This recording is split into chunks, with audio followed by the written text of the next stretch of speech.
All right, guys. So in this last section of the notes for Unit 8, we're going to talk about some of the ways that exponential and logarithmic equations get used in the real world. We're going to look at some basic examples in the notes today, and then a little bit more fun examples also in the homework. So let's go ahead and jump into things. First of all, don't forget that our form for an exponential equation is as follows.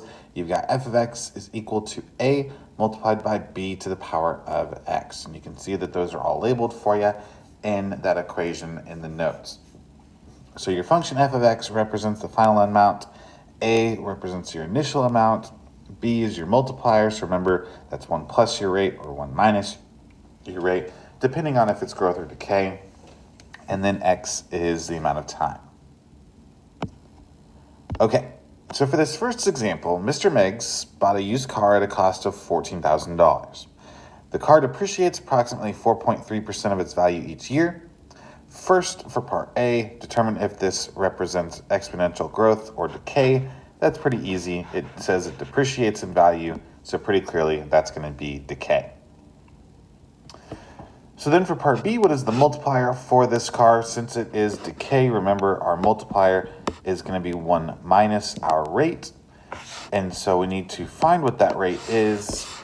And we're told that the rate is that it's depreciating by 4.3%, which as a decimal becomes 0.043. So we'll go ahead and put that into our equation down here. So 1 minus 0.043 is going to be 0.957. So then there is going to be our multiplier for this particular problem. So in part C, let's now go ahead and write an equation to model the value for this car. So we would say that f of x is equal to a, which is our initial amount. So we bought the car at $14,000. Multiplied by our multiplier b, which we just found is 0.957, to the power of our variable for time, which we'll just call x. So then in part D, if Mr. Meggs bought his car in 2016, what is the approximate value of the car now? Well, if we bought the car in 2016, that means that it's been 5 years since we bought the car. So that's going to be what we'll put into our equation for x. So what I'm going to do is I'm just going to copy and paste this equation, and then we'll put 5 in place of x in those two places. So we would say f of 5 is equal to our equation 14,000 multiplied by 0.97 to the power of 5. And let's figure out how much my car is worth this year. So if we take 14,000, 0.957, to the power of 5 tells us that the car would be worth about $11,237.97. And this problem will probably get a little bit more depressing each year. Unfortunately, cars do not go up in value, they go down in value, with the obvious exception of like classic cars and people that put a lot of work into their cars. You can sometimes have the car appreciate in value, but oftentimes, I would say, on average, most cars depreciate in value. So unfortunately, they're not always the best investment, although they do have other values besides just their own selling value. Okay, let's also see how it can be used, exponential equations can be used for population growth. So in 2000, population of Kansas was 2,584,000. The growth rate was about 1.56% per year. What is the predicted population of Kansas now? How does this compare to the actual population? Well, in 2000, or for our equation rather, we've got our equation for population growth in that box above the question. It tells us that we're going to use P to represent our final population, P null to represent our initial population, so that's P with a 0 as the subscript. We're going to use E, so there's our number E as our base for our exponent, and then you're going to take your rate of growth multiplied by your time. Okay, so let's go ahead and plug in those numbers. So we don't know what the final population is. Our initial population, P, is 2,584,000. multiplied by e to the power of r, which is 0.156, or rather 0.0156. Let me make sure I move the decimal far enough over. So again, make sure taking this and dividing by 100 or moving the decimal 2 places to the left. And then multiplied by your time, which time, it was 2000 that it gave to us. So in 2021, that would have been 21 years later. So based on this model, the population of Kansas today should be, let's put it into our calculators.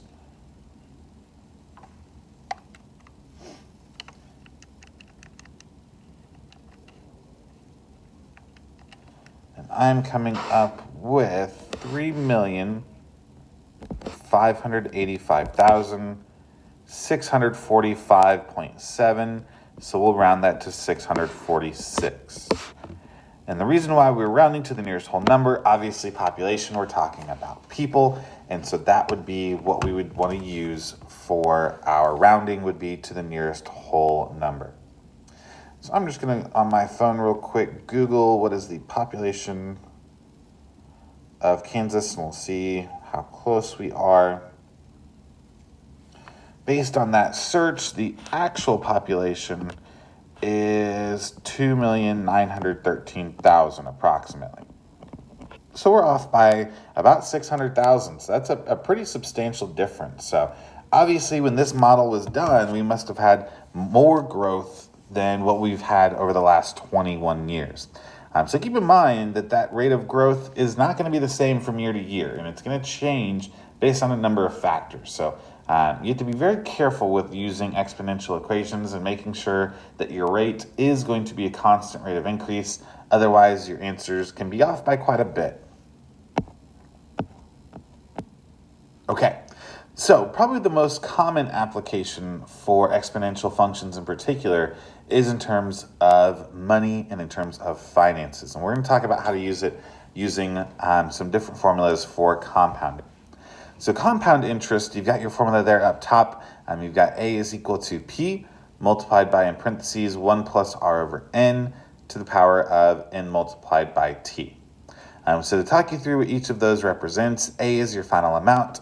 P is what's called your principal. It is also the initial amount that you start with, but in financial type problems, we call it the principal. 1 plus R, so R is our interest rate as a decimal, over N, where N is the number of times that the interest is compounded per year. And that's going to be different depending on what they give to you in the problem. Underneath the formula, you can see as some examples. If it is compounded annually, then N is 1, biannually, N is 2, quarterly, N is 4, monthly, N is 12, daily, N is 365, and so on. And then T still represents the amount of time, and that's the amount of time in years. Now we have a different formula for compounded continuously. And notice that this formula looks a lot like that population formula that we're using on the previous example, which is that A is equal to P multiplied by E to the power of R times T. So again, anytime you see that word continuously, that's your clue to use the base E. And in this case, all of those mean the same thing. So your principal is still your initial amount, R is your interest rate, T is your time. So all of those mean the same things as what they did in the previous formula. Okay, so let's practice using those formulas. So on this first example, number 3, suppose that $5,600 is invested at an interest rate of 3.4%. What would be the balance in 8 years if it was compounded annually versus quarterly versus monthly? Okay, well, let's talk about annually first. So the amount that's in the account is going to be equal to our principal, which is $5,600, multiplied by 1 plus R, which is our rate as a decimal, so 0.034, divided by N, which is the number that it's being compounded each year. Annually would tell us that N is 1 to the power of our N multiplied by T, so that's 1 multiplied by 8. And then we just put all of that into our calculator. Be very careful, guys, with how you type that in. And let's go ahead and see what that gives us. So we'll get 5,600, 1 plus 0.034 over 1 to the power of 1 multiplied by 8. And that should be $7,317.32. So again, when we're working with money, we're going to typically round to 2 decimal places. If you think about why that is, dollars and cents is usually what you'll use to talk about money. So it makes sense to go out to 2 decimal places. So for our next example, for quarterly, we're going to do pretty much the same thing. In fact, I'm going to go ahead and copy and paste our formula, because really the only thing we have to do is we have to change one thing. Instead of our n being equal to 1, our n is now going to be equal to the number 4. So again, with quarterly, n is going to be equal to 4 instead. So here's what that's going to look like. Again, pretty much the same formula.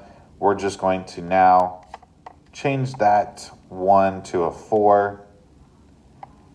And when we do that, our final amount that we are left with at the very end is going to be $7,342.04. So slightly more, about $25 more than what we would have got compounding annually. For the last one, we're going to do monthly. Once again, I'm just going to paste over that formula, and really we just have to change one thing, which again is what n is equal to, which is no longer 1, but in this case is now equal to 12. So we'll put 12 where the 4 was last time and the 1 was the time before. So again, replacing our n with 12 this time. Let's see what that gets us. And I am coming up with a total of $7,347.66. So if you were going to pick which account to go with, obviously the one that compounds more often is going to be the one that ends up giving you more money, but not really a whole lot more, only about $30 more over the course of 8 years. So really when you compare them annually versus quarterly versus monthly, sure, one of them is going to give you a little bit more, but really not a whole lot more. Okay, for our next example, for number 4, suppose that $6,700 is invested in an interest rate of 4.7%, compounded continuously. Again, when you see that word continuously, that's your clue to use E. So what will be the account balance in 13 years? Well, let's go ahead and find out. So our amount is going to be equal to our principal, which is $6,700, multiplied by our base, which since it's continuously is going to be E, to the power of our rate as a decimal, so 0.047, multiplied by our time in years, which is 13. So then typing that into our calculator, let's see what we get as our value. And it looks like after 13 years, we would use or have 12,343.23. So quite a bit of growth, almost doubles after 13 years. Okay. So number 5, we're going to get a chance to see kind of how logarithms can be used to solve for unknowns in these types of equations. So number 5, suppose that $44,000 is invested at an interest rate of 2.6% compounded monthly. So n is going to be 12. Well, when will the balance reach 63,000? So after how many years? Okay, well, let's see. If we put all this into our formula, 44 is our principal, 63 is our amount that's left, and the 2.6% is our R. Okay, so putting those into our equation, we're going to have that 63,000 is equal to 44,000 multiplied by 1 plus our rate as a decimal, 0.026, over n, which is 12 to the power of n multiplied by t. So that's 12 multiplied by t. So now what we want to do is we want to solve for t. So if we want to do that, let's first go ahead and write our base as a decimal. So let's go ahead and type in everything that's inside the parentheses first, and then we can kind of go from there. So 1 plus 0.026 over 12 is approximately 1.002 to the power of 12 multiplied by t. And again, save that decimal in your calculator. We're going to make sure we use that exact decimal when we solve this equation. Okay, so to solve for t, what we're going to do is we're first going to try to get the base of our exponent by itself. So what we're going to do is we're going to divide both sides by that 44,000. So I'm just going to copy this over to where we've got a little bit more space to work. And then we'll show that. Okay, so again, what we're going to do is we're going to divide both sides by this 44,000. So 63,000 divided by 44,000 is 1.4318, and the 1/8s are repeating. And again, I'm going to try to keep everything as exact as possible until we've got our final answer. Now that we've got the base of our exponent by itself, here's where we're going to take a log of both sides of the equation, and that logarithm needs to have the same base as the base of our decimal, which is that 1.002. So we're going to have log base 1.002 of 1.4318 is equal to log base 1.002 of 1.002 to the power of 12t. So our logs are going to cancel on the right side with that base of our exponent. So, and let's go ahead and type in this to the calculator. So we'll take log with that base, and if we need to, we'll use change of base formula to get as exact an answer as possible, which is going to be 165.85 to 2 decimal places is equal to 12t. And now to get t by itself, just divide both sides by 12. And we'll get that t is approximately 13.8 years. So in about 14 years is when we would expect for our balance to reach 63,000.